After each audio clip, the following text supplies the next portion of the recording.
to go to a National Cup final where 10 of the 12-man squad were developed through the club, and of our local lads who come all the way through, playing at the very top level, volleyball's equivalent to the FA Cup final, is amazing. That would never happen in any other sport, and it could never happen for any other volleyball club in this country. It's special.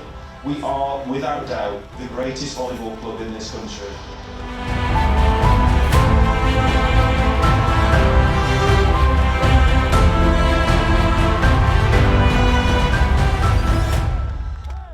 Sporting culture in the UK has been historically dominated by three sports: football, cricket and rugby. But all that could change in the coming years as volleyball aims to join the spotlight. One of the clubs pushing for greater awareness and participation is Newcastle Staffs Volleyball Club, based right here in Newcastle Under Lyme in Stoke-on-Trent.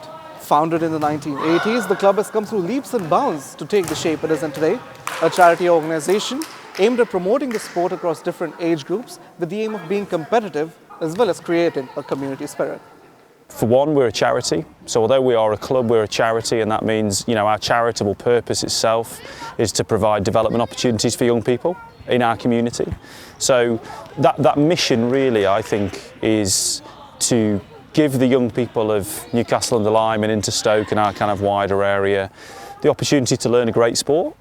A sport that will teach them a set of values which will see them well for the rest of their lives, and a set of team sport skills that are quite different to other sports, but it's very much about the community and trying to add value to our community. We want to be a positive contribution to the community as much as anything else. The community is at the heart of everything that the club does, and the participation is evident all the way from their under-11s up to their senior men and women who participate in the national leagues under the umbrella of Volleyball England. Coming out of COVID, 2021 has been a hugely successful year for the club on all fronts. Yeah, it's been a great year for the club. I mean, it started at the highest possible standard because we got awarded in 21 the Volleyball England Club of the Year, so we set a high bar for ourselves. But over the period of time since COVID started, we've grown our membership by about 100 people. We've got really busy sections. You can see behind me now we've got girls beach volleyball on a Monday evening.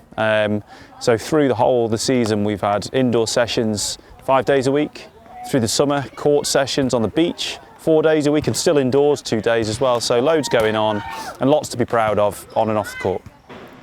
For coaches and players at Newcastle Staffs, there have been plenty of positive takeaways from a season that has seen them rise to the top 4 in the Men's National League after previously finishing in the bottom 5 in the season before. It's been really good. It's been really enjoyable. So it's the first year I've coached this level. So I've been playing obviously and acting coaching every now and then at matches over the last few years. But yeah, it's been challenging, but in a really good way. It's tested me. I think the lads have been great. But yeah, I'm looking forward to keeping it going. I think it's been phenomenal. I think it's really, it's put Newcastle Staffs back sort of on the map. The past few years, we've been looking at relegation, and we've had a couple of genuinely incredible players, some of the best players in the league, come back from professional play, come in, and I know myself, I've developed loads, an incredible amount, going from my personal opinion on I'm not good enough for this league to being I'm playing competitively in one of the best teams in the country against the best teams in the country, and we're achieving something that we've never achieved before, all because of those players coming in, us getting together as a team and developing a huge amount. I genuinely think that the teams now consider Newcastle Staffs a threat.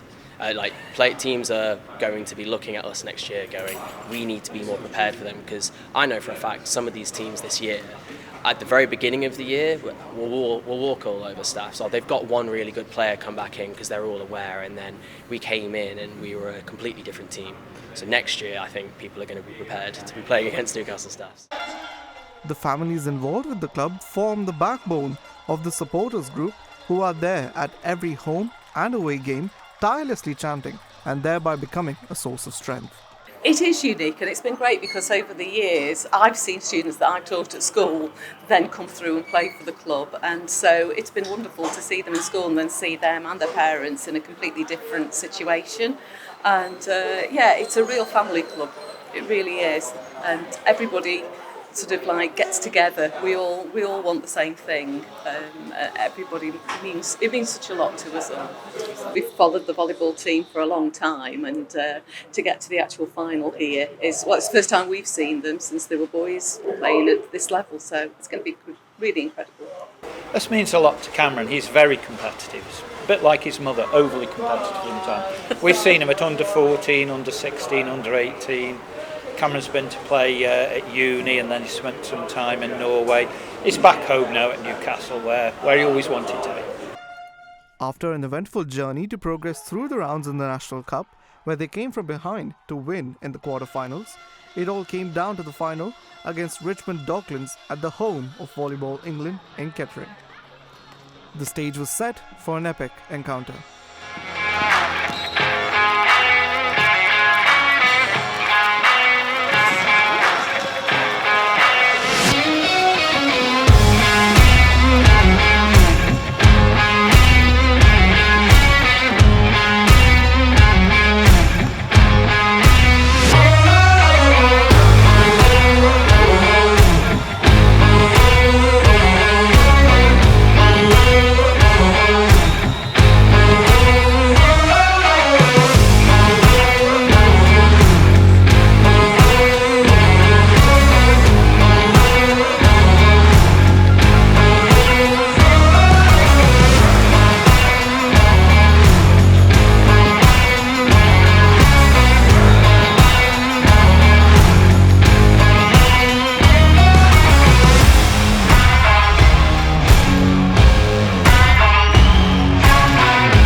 Sadly though, it just wasn't meant to be.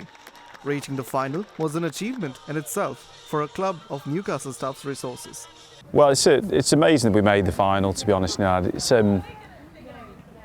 first time in 20 years, a squad of players who are all local lads. Most of them come through the club as juniors, so there's lots to be proud of there. So the achievement of getting there is fantastic, and I felt immensely proud. You can't help think a lot about the game and parts of the game and chances that came and went, but that shouldn't affect how we feel about the achievement of getting there. As a charity organisation, the club's involvement with the local community is impressive. With open sessions for volleyball every Wednesday, where anyone and everyone can come and give it a go, efforts like this are likely to serve volleyball well in the longer term. I mean, the thing about volleyball is you can play it anywhere. As long as you've got a ball that's not too heavy, you can play. So it's easy to get people involved as well. When you're on holiday, you just get some people and they'll join and you play. And I think it's gaining in popularity, yeah. We get total starters as well and just see them develop over the years. That's good. I mean, that's how I learned to play volleyball. It's people who are better than I am. You know, ask my girlfriend. She loves that I've been getting involved because I come back with a smile all the time, and it's a great way to get involved with new people. I've made so many new friends already, and I really can't, recommend anything better in terms of sports. It's all about being social and getting as many new people involved as possible. I used to play for my county in hockey when I was younger, and the same problem there is the same problem that we have in volleyball, is that not enough people are open to bringing new people in, and that's what makes the difference, is that you need new players, you need new talent, and you're not going to get that if you leave it to be a niche sport. Volleyball is such a community-driven sport, but there are so many people that don't want to push that community side of it, where that's the most important side in my opinion. The only way that you could get any better is the more clubs you have, the better. England is a big country, and we need a lot of people, because this is the only club around for quite a way, and just more, I think more inclusion, more clubs, more everything. But Staffs has it going the right way.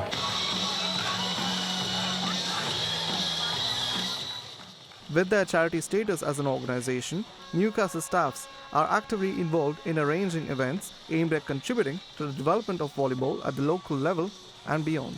Yeah, well, I'm one of the trustees of the club and have been for many years, and also took on the role as the COVID officer for the last 2 years, so I've been heavily involved in the club for quite a period of time. It's really important. So obviously from a financial purpose we get benefit from gift aid because we are a registered charity, so we actually get some income.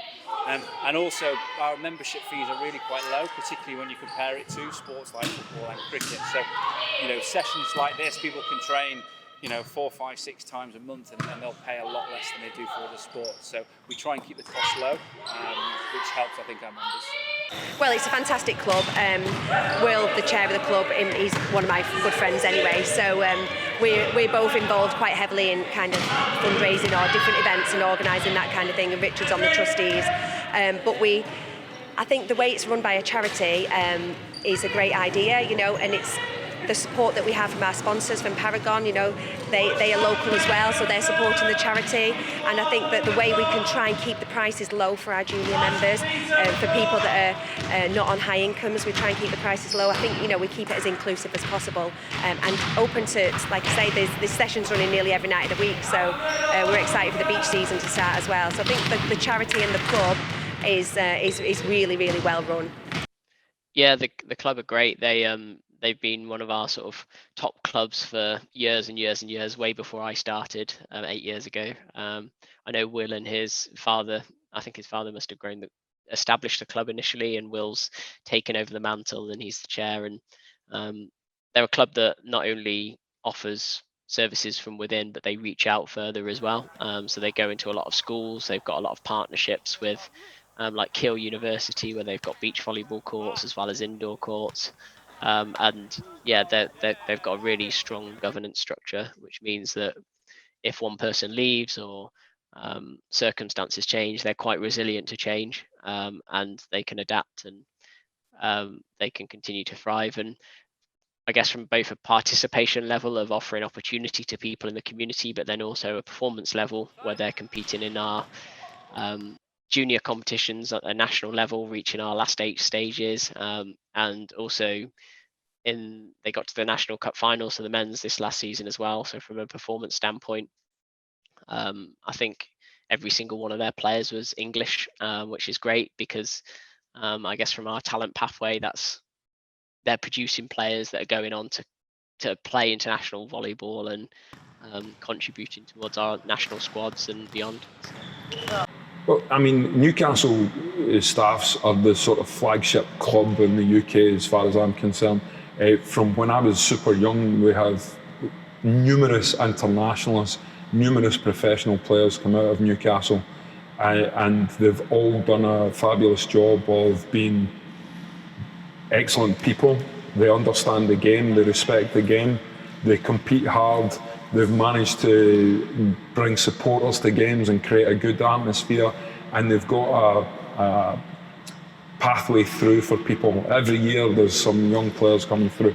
The coaches, the infrastructure, the structure of the management of the club is fantastic, and more clubs should speak to the likes of Will and how he's done it, and Sam and how they've done it. To make, I mean, Ant Viggers, when I was coming through, just fabulous.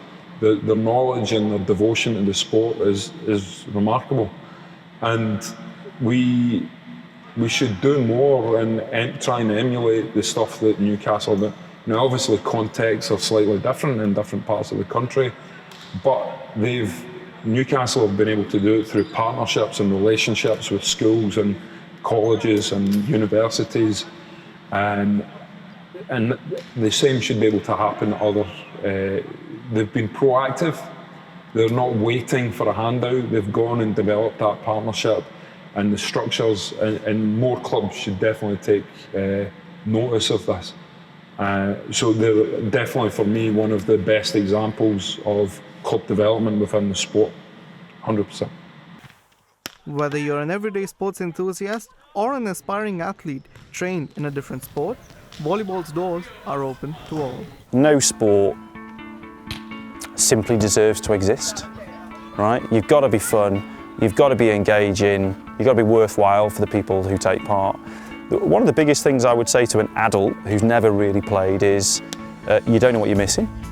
There's a social aspect to our sport which I think is quite different to some other sports. You know, it's not your classic kind of banter that we get potentially in, I don't want to name sports because I don't want to sound like I'm criticising them. And it's not the tribalism you get in other sports in this country. I think there's a social class marker on the sport. I think it's fun, accessible, you can play mixed, you can play intergenerational. So for the everyday recreational player, those would be my selling points. To a talented athlete in another sport who might be bumping up against not being as successful, I'd say, if you're good enough to play at a high level in one sport, you're probably good enough to play at the highest level in volleyball, because so few people play it. And that has been a genuine sales point. So I've said to kids, talented teenagers, come try volleyball. I've seen you on the football pitch, come and play volleyball. I've seen you on the rugby pitch, come play volleyball. And you know, Adam Bradbury, who's been the England captain, he only started just before he was 18. He was a county level badminton player. He was recognised as, we'd love to get him on a volleyball court. And it was just sold to him, come play volleyball. And we know you county badminton, but you could probably be an England player if you put your mind to it and go for it. And within 4 years, he wasn't just an England player, he was England captain. And he travelled across the world. So I think for us, it's about understanding the value that the sport as an activity can bring to people, the skills, the social relationships, but also in a country like ours, because so few people play it, if you're a good athlete, you could go all the way to the top. And you know, as a coach of the sport, I'm genuinely able to turn around to a 12 or 13-year-old and after about 2 sessions go, you stick with this, you put your mind to it, and you could be an England trialist within a year. And I'm not saying it unfairly, I'm not saying it unrealistically, it's realistic. Not very many sports can say that to a young person. How volleyball grows from here is entirely dependent on the efforts of Volleyball England and the sports ecosystem. But with clubs like Newcastle Staffs around, the sport is in safe hands for the present and the future.